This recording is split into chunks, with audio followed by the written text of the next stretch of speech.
খুব সুন্দর বোম্বাই মরিচ, ঘ্রাণযুক্ত মরিচ। আসেন। এ ভাই দাঁড়ান দাঁড়ান দাঁড়ান। এ ভাই কি হয়েছে ভাই? আরে ভাই এটা কি, এগুলো কি মজা? ভাই মজা লন, ফাপড় লন ভাই, এগুলো কি কোন ভাই? আরে ভাই ওইটা মুখ থেকে সরান ভাই, মুখে বলেন ভাই। এইটা মুখ দিয়ে সরাইলে কথা কেমন জানি লাগে ভাই, জোরে ডাকতে পারি না। কোন ভাই কোন? মানে বিষয়টা কি, সারা জীবন দেখলাম ভাই যে চানাচুর মুড়ি আইসক্রিম তারপর হচ্ছে মাছ টাছ এগুলো মাথায় নিয়ে মানুষে বিক্রি করে, হ্যাঁ হ্যাঁ বিছনার চাদর টাদর, কিন্তু আপনি কি ভাই এই জীবনের প্রথম দেখলাম বোম্বাই মরিচ চারা মাথায় করে বিক্রি করতেছেন। ভাই, এইটা একটা আমার নতুন একটা ব্যবসা শুরু করছি ভাই। তাই? হ্যাঁ। আচ্ছা তাহলে কি রকম বিক্রি করেন ভাই? এই এই এই এই- এইটার জোড়া নিলে 40 টাকা করে লাগবে।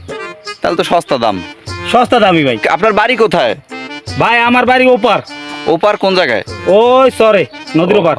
ভাই আমি হইলাম হ্যাঁ স্মার্ট বোম্বাই চারা বিক্রেতা। এসমাই না ভাই, স্মার্ট। হ্যাঁ স্মার্ট স্মার্ট ভাই। স্মার্ট বোম্বাই চারা ব্যবসায়ী নাকি? হ্যাঁ, এইরকম করলে মানুষ এই জিনিসটা খায় ভাই, মানুষ জিনিসটা খায়, তাই? বুঝেন না? আচ্ছা ভাই খুব ভালো লাগলো। দৈনিক কত বিক্রি হয় ভাই?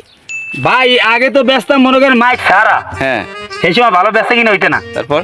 এখন যখন মাইকটা লইছি ভাই, এখন যাবা বেচা কিনা হয়, এই বেচা কিনার কথা কম থাকবে না, কত বেশি। ঠিক আছে কিন্তু ভাই, খুব বেশি। ঠিক আছে ভাই, ভালো থাকবেন। ভালো লাগছে স্মার্ট বোম্বাই চারা ব্যবসায়ী। হ্যাঁ লইয়া যান, বোম্বাই মরিচ চারা আছে, নিয়ে যান ভাই, নিয়ে যান নিয়ে যান নিয়ে যান। আসেন, বোম্বাই মরিচ চারা আছে। জালমুড়ি আছে?